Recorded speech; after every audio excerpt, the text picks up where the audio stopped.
नमस्कार। प्रस्तुत है आज का चिंतन। पारिवारिक कलह कई कारणों से कई तरह के होते हैं। उनमें सास बहू का झगड़ा विशेष है। इस कलहाग्नि की लपट में परिवार के सभी सदस्य न्यूनाधिक रूप से झुलसते हैं।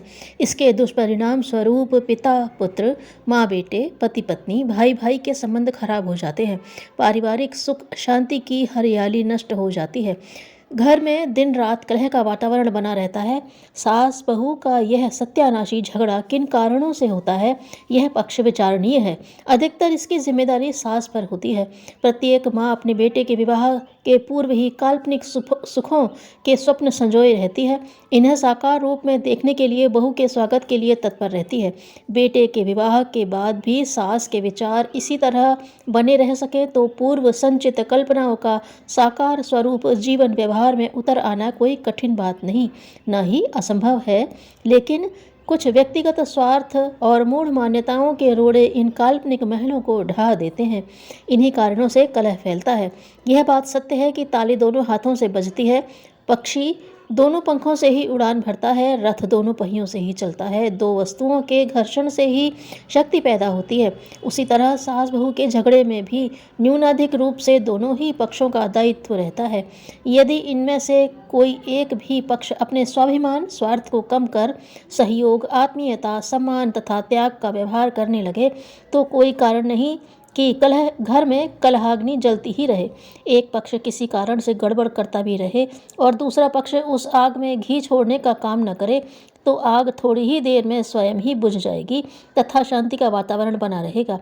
स्वाभिमान को बनाए रखने के लिए बराबरी के साथ उत्तर का प्रत्युत्तर देते रहने में दूसरा पक्ष भी अपना क्रोध बढ़ाता जाता है। फलतः पारिवारिक महाभारत का दृश्य उपस्थित हो जाता है।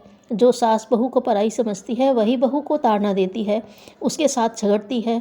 अपना पूत पराया ढींगर की कहावत के अनुसार सुशील, कर्तव्यपरायण एवं सेवा भाव वाली बहू होने पर भी किसी न किसी रूप में उसे लांछित कर झगड़े की जड़ खो दी जाती है।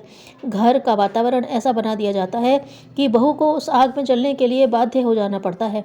ऐसी सास अपनी बेटी की ज़्यादा हितकारिणी होती है, उसी के लिए घर की सारी सुविधाएं सुरक्षित रखने का प्रयास करती है।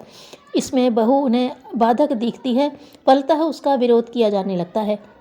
विवाह के समय लेन देन में कमी बेशी, बारातियों के स्वागत सत्कार, भोज बारात में कमी रह जाने पर, दहेज तिलक की कमी तथा मांग की पूर्ति न हो जाने पर सास बहू को जली कटी सुनाती है। नवविवाहिता बहू के लिए अपने माता पिता की उखाड़ पछाड़ किया जाना असहनीय हो जाता है।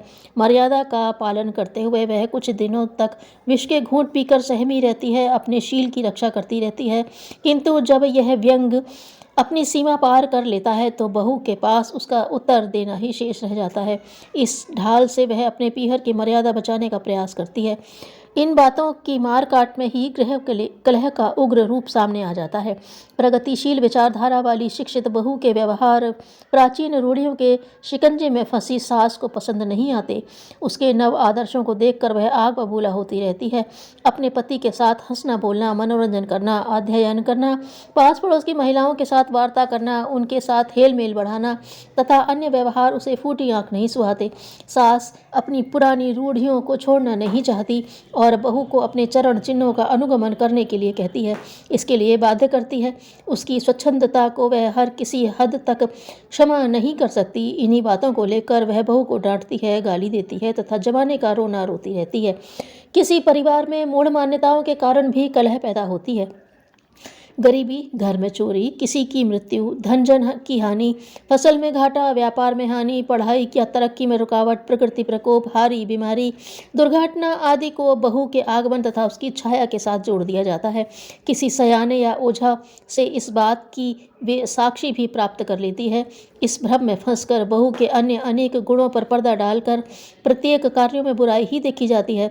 उसके द्वारा कोई अच्छा कार्य संपन्न हो जाने पर या सफलता मिल जाने पर श्रेय स्वयं सास ले लेती है तथा अपनी पुत्रियों को देती है। किंतु यदि किसी के द्वारा भी कोई काम बिगड़ जाए तो उसका सारा दोष बहू पर मढ़ दिया जाता है। आर्थिक दृष्टि से वर एवं वधू पक्ष वालों की समानता कहीं कहीं ही मिलती है। अक्सर बहू धनी परिवार से ब्याही जाती है या अपेक्षाकृत गरीब परिवार से। इन दोनों ही स्थितियों में सास बहू को उलाहना देती है। धनी परिवार से ब्याही गई बहू के ठाट बाट सभ्य व्यवहार को देखकर उसे जलन होती है।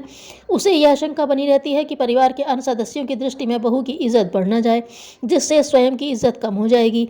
अतः उसकी प्रगति में सहयोग देने की अपेक्षा उसके कार्यों की निंदा कर उसका सम्मान गिराना चाहती है। बहू को चालाक, निकम्मी, बदमिजाज, घमंडी आदि दोष लगाकर अन्य सदस्यों के कान भरती है। स्वयं की बड़ाई कर डींग हाँकती है, स्वयं को श्रेष्ठ बताती है। इससे झगड़ा बढ़ता रहता है। गरीब घर की बहू आने पर अपने धन का रोब गांठती है तथा उसके पीहर के घर के अभावों का ताना देकर उसे तिरस्कृत करती है। हर बात पर उसका अनादर कर नौकरानी तथा दासी के समान व्यवहार करती है। घर की व्यवस्था में उसकी सलाह नहीं ली जाती है, ना ही सम्मान दिया जाता है, किंतु प्रत्येक काम के लिए बहू को ही आदेश दिया जाता है। आज की सास पहले किसी की बहू रहती है। उस समय उसके ऊपर भी इसी तरह के अंबार ढाए जाते रहे होंगे। उन्हीं को अपने सिर से उतारने के लिए, उनका बदला लेने के लिए सास अपनी बहू के साथ उसी तरह का व्यवहार करती है। अपनी सेवा में रत रखना, सवेरे से रात तक बिना विश्राम के कठिन कठिन काम कराते रहना, उस पर शासन करना, अपनी बेटियों तथा बेटों की सेवा कराना आदि ऐसे सामान्य कार्य हैं जो बहू से कराए जाते हैं। सास के इस तरह के व्यवहारों से उसकी अंतश्चेतना में दबी हुई कुटिलता प्रत्यक्ष प्रदर्शित होती है। इसके फलों को सुशील बहू को चखना पड़ता है। कुछ सास परिवार के आर्थिक व्यवस्था को मरते दम तक स्वयं के हाथ में रखना चाहती है। वे प्रत्येक कार्य में अपना शासन रखती है, हर कार्य में अपनी सलाह की आशा रखती है, अपने अहम की पूर्ति के लिए हर काम पूछ कर करने में अपना अधिकार समझती है। यहाँ तक कि रसोई में क्या पकाना, कितना पकाना, कैसा पकाना आदि छोटी छोटी दैनिक दिनचर्या में की बातें भी सास से पूछे बिना नहीं किया जाना चाहिए। अन्य कार्यों की तो बात ही अलग है। कभी उसकी अनुपस्थिति में या भूल से सलाह के बिना कोई कार्य कर लिया जाता है तो पहाड़ ढह जाने की विकट स्थिति बन जाती है।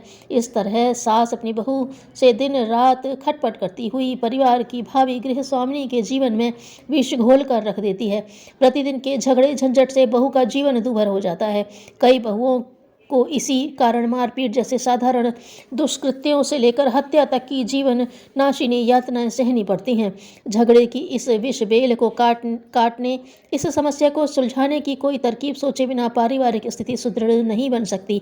सास अपनी मानसिक स्थिति को संतुलित बनाए रखे, अपने दायित्वों को पूर्ण कर्तव्य परायणता के साथ निभाती रहे तो कलह की यह स्थिति समाप्त होकर पारिवारिक सुख शांति स्थापित की जा सकती है। सास को घर गृहस्थी का अधिक अनुभव होता है। वह जीवन में आने वाले उतार चढ़ाव को अधिक देख चुकी होती है। अपने बेटे के पीछे ही बहू आती है। इस सौभाग्य की अनुभूति कर सास बहू के साथ आत्मीयतापूर्ण व्यवहार करे तो बहू का हृदय गदगद हो अपेक्षाकृत अधिक सेवा प्रस्तुत करने को तत्पर रहेगा। वह पारिवारिक सुख शांति की वृद्धि करने में अपना पूर्ण सहयोग प्रदान करेगी। सास के प्रेम पूर्ण व्यवहार का प्रभाव परोक्ष रूप से उसके मान सम्मान पर भी पड़ता है। घर की मर्यादा बनी रहती है तथा परिश्रम, सहयोग, सहानुभूति, सेवा, त्याग के आधार पर परिवार उन्नति के पथ पर बढ़ता रहता है। व्यक्ति को यदि हर प्रकार के सुख अनायास ही मिल जाएं, तो फिर उसकी उन्नति करने की प्रवृत्ति समाप्त हो जाएगी। धन्यवाद।